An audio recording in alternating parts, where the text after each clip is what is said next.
The supplementary estimate of 500 billion rupees was referred to the Committee of Public Finance for approval yesterday. The government claims it intends to restore the livelihoods of those affected by Cyclone Ditwa using the 500 billion rupees under CoPF review. රුපියල් බිලියන 500කට අදාළ පරිපූර්ණ ඇස්තමේන්තුව තමයි ද ඉදිරිපත් කිරීමට අපේක්ෂා කරන්නේ. 2026 සම්මත වෙච්ච අයවැයට පරිපාහිරව ඉදිරිපත් කරන පරිපූර්ණ ඇස්තමේන්තුවක් වෙනවා. 500 තනිකරම අපි යූස් කරන්නේ. The 500 billion rupees will be set aside through an excess cash buffer. These proceeds worth 500 billion rupees amount to around 1.5% of Sri Lanka's GDP. Therefore, we can expect a 1.5% hike in government expenditure. Its impact will be limited to 2026. The impact will not last long. We can recover the amount promptly. 500 billion the total අපේ loss එක ඉස්සරහට යනකොට අපි fund කරන්න ඕනේ මේ ditwa disaster එක නිසා 500 billion විතරයි. මම දැක්කා disaster. I recently saw the Commissioner General of Essential Services claiming that Cyclone Ditwa set Sri Lanka back by about 6% to 7% of GDP. However, it appears that the real loss sustained is about 1.5% of GDP. We have already channeled funds worth 500 billion rupees from the savings of other ministries to finance these initiatives. Meanwhile, about 25 billion rupees in budget department savings were utilized as well. We expect to spend 75 billion rupees in disaster relief within this year. Furthermore, next year we expect to utilize 500 billion rupees approved through supplementary estimates.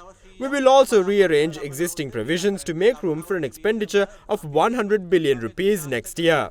We expect disaster-related expenditure to reach 600 billion rupees by next year. Therefore, 675 billion rupees will be spent for disaster relief within the next year. Therefore, 675 billion rupees will be spent for disaster relief within this year and the next. We expect a requirement of about 350 billion rupees to fund relief by 2027 and 2028.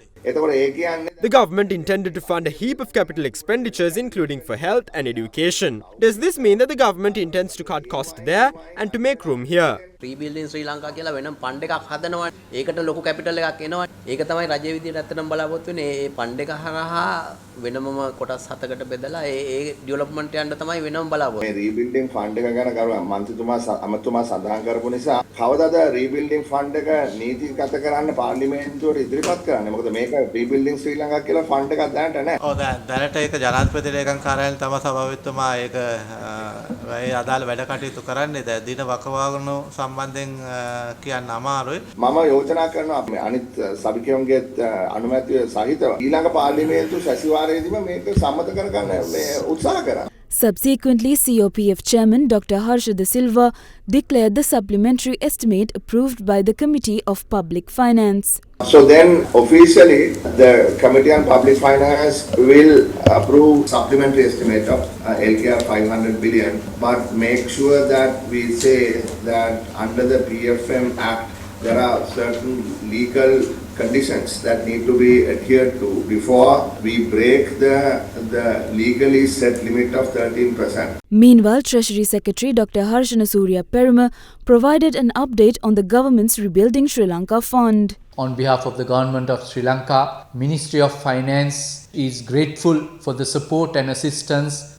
We are happy to share that as of today, the total amount received is 4,286 million rupees, which comprises of deposits of 4,263 million, direct deposits into the bank accounts, as well as 23 million received in foreign currencies, signifying a total of 4.2 billion rupees, and the equivalent amount in US dollars is 13.86 million US dollars, whereas the amount received in foreign currencies itself has exceeded $6 million.